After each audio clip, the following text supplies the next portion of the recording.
So Hamas have chosen Yahya Sinwar to be the new leader of the movement, following the killing of Ismail Haniyeh, the former leader, in Iran last week. Iran have so far been adamant that Israel were behind the killing of Haniyeh, who was considered the more pragmatic, diplomatic and accessible leader of Hamas. Israel will now have to deal with Hamas's chosen replacement, Yahya Sinwar, who's regarded as a militant, stubborn-minded individual who will lead the movement from within the tunnels in Gaza, where he spent the last 300 days. Sinwar is believed to be the architect of the October 7th attacks on Israel and is considered to be public enemy number one in Israeli society. He previously served 23 years in Israeli prisons, where he learnt to speak fluent Hebrew and learnt to understand the psyche of Israelis who held him captive. On Tuesday, it was announced that Sinwar was unanimously chosen as the new leader of Hamas and will now stand as the head of its political bureau, succeeding Ismail Haniyeh, with some questions surrounding the logistics of communications and running the political operations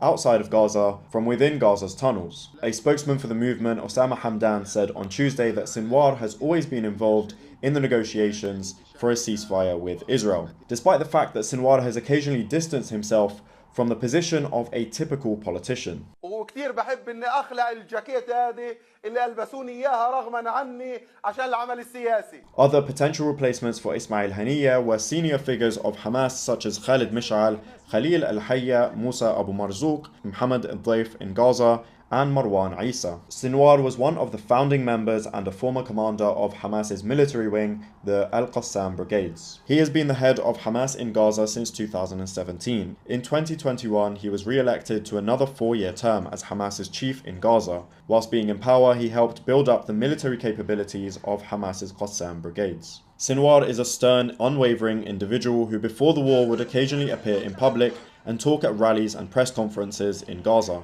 In 2021, he gave his last interview with English media, where he said that whilst Palestinians do not seek war due to its high cost, they will not wave the white flag. لكن للأسف الشديد جدا وقف العالم متفرجا على آلة حرب جيش الاحتلال وهي تقتل أبنائنا. Sinwar has huge popular support in Gaza and around the Arab world, with moments from his speeches regularly going viral online and many people sharing and replicating this picture from him being sat on top of a chair of the rubble of his home, which was just bombed by Israel. Sinwar is often referred to as the man that Israel regrets releasing. He was released in a prisoner exchange deal in 2011 in exchange for Israeli soldier Gilad Shalit, who was captured by Hamas. Killing Sinwar has been one of the key goals of Israel's war and its stated goal of destroying Hamas in Gaza. Sinwar is from Khan Yunis in Gaza and was close to Hamas's founder Sheikh Ahmed Yassin, and Sinwar was known for founding the internal security bodies of Hamas known as Majd, which he served jail time for leading.